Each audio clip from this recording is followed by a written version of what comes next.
Onivia, League of Legends highlights. Out to match this. I think when you're drafting Ezreal, you definitely need power in your solo lane, so I do like that Beyond's approach to this in general. Last pick though for Unicorns of Love is Wukong. Going to be the counter. They just saw the Lee Sin, but, excuse me, they just saw the Xin punishing the Lee Sin, so he knows that the dive's not coming in quite yet, but that is still something you have to be concerned of. Instead, Husha looking to the bot side to punish. Misfortune looking like a decent target. Exhausto up and available. Who is it going to be? Kino dives in, and that is going to be Misfortune flashing to her death. It's first blood for Doggo. Love to see it there for Beyond as tower shot does happen, and now the redive is indeed coming through. Husha low. The heal, though, is going to save him. Doggo trying to tank it up, and it looks a little bit disastrous as one will fall under the tower. And that execution is not even a real kill. So now it's Nomad's trying to get them on the board here as Doggo is going to be the target, but Kino running interference. Husha flashing. Kino out of there, and then indeed it is Ananasik going to go ahead and start that up. See if Beyond want to contest. They have basically everyone, and Ezreal's making his way up. We'll see if he can make it there in time. Young here as well can maybe get some poke happening over the wall. Only tags boss.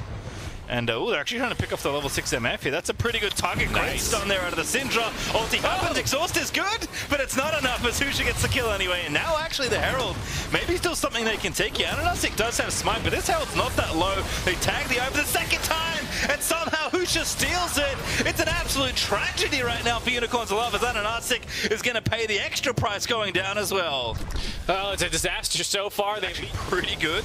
In any sort of 80 carry duel. The difference being that you're 30 CS behind and the enemy has Divine Sunder finished already, which doesn't really... What's the point? You know, for the flip side, Beyond just says we don't really care about you getting a Mountain Dragon when our Jace is... I mean, they are saying bot lane again, keeping Doggo down there, so another trade by Beyond, but this one I feel like, okay, you're actually giving them something. Trying to land some pre-fight poke with the bullet time as well as clear the wave, and then you have the flanks come in from the pincer move, but it just kind of fell apart because the vision control was so good, it was so telegraphed. Ooh, this is maybe a bit of a pinch here, but Beyond Gaming are going to keep sticking together.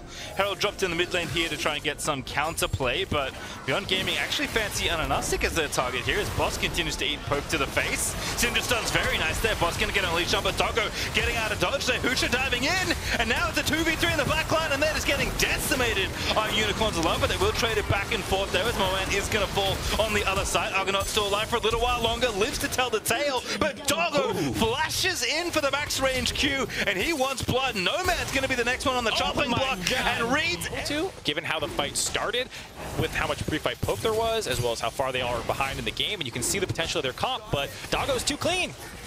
That was really slick. Even going to take the dragon. Old school numbers mid laners used to get when they were doing the Wraith camp farming. You remember that crap where they'd steal all your junglers and go to the other guys? That is some insane numbers for an Ezreal. All right, well, Syndra, how do you get out of this one? In a 1v3, soon to be a 1v4, Santa's the target. Is going to get killed. Liang swoops in to get it. Now Kino looking to line them up as Doggo finds Boss with a bit of the true shot barrage. Not enough to get the kill just yet, but Husha is closing the trap. Nomad so on the wraparound is trying to make it happen. Liang gets one, but he gets traded back and forth. Now the bullet time is going to zone out the rest of Beyond Gaming, and they don't have it just yet, but Unicorns of Love need to leave the scene of the crime now, and that is easier said than done. Boss is low. Argonaut is just about dead. As Wind becomes lightning, we'll finish off the tail end of that kill, and Doggo going to pick up the Silas here as Boss is the only one left. Back into this. Santos is the only one in the area. No teleports. I guess Boss has his teleport up. Can get a ward down. Maybe they can stop this, but doesn't look like they want to go for it. Yeah. Ultless, flashless, Nautilus in existence. He is on a safari mission. Unfortunately, he is now, I guess, the prey. Dead spotted by Husha briefly. Doggo dominating, just deletes Santas from the game.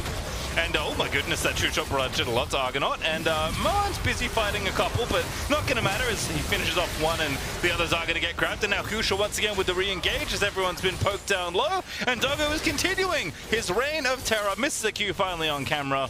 Ananasik with some nice footwork to get out alive, but unfortunately the structures will not be so lucky. Nope, looking like it's going to be both mid and bot inhibitor here. We'll see if Beyond Gaming want to try and push for the end. They seem like the kind of team that would be down to scrap it out, especially if they can find another pickoff here. They're super far ahead, looking like they're going to find their first win. in group stage of play-ins. We wonder why we kept hearing, oh, it's Doggo's team, it's a Doggo-centric team. Finally, kind of realizing some of that we saw when he was subbed in for PSG last international. This lockup is nice. Though Everfrost here out of the Sars to find 2 with the root, but not enough to get a kill as Doggo's going godlike, still shifting forward there as Boss finally slays 1, gets Kino as Husha on the back end, takes out Nomad's True Shot Barrage back up, of course it is. It's been long enough here as Boss once again is going to go back in onto the Xin Zhao, but that's not going to be enough for a kill. Liang's going to finish one up, Boss is going to get finished up as well, and it is only MF left to die to Doggo, this time going to escape. He decides he prefers creeps over killing MF. I am positive he just kind of like kept running at an angle he could have cut. Oh, whatever, he gets both. What am I saying? Doggo, of course, is going to get both. Melee, Ezreal, shifting in, getting the ace, and now we're back for more. Santis is like, I don't know what round this is. I'm out of here. I don't think I like this experience, and Beyond Gaming are going to make sure it ends quickly, at least, as they will take down the Unicorns of Love to pick up their first win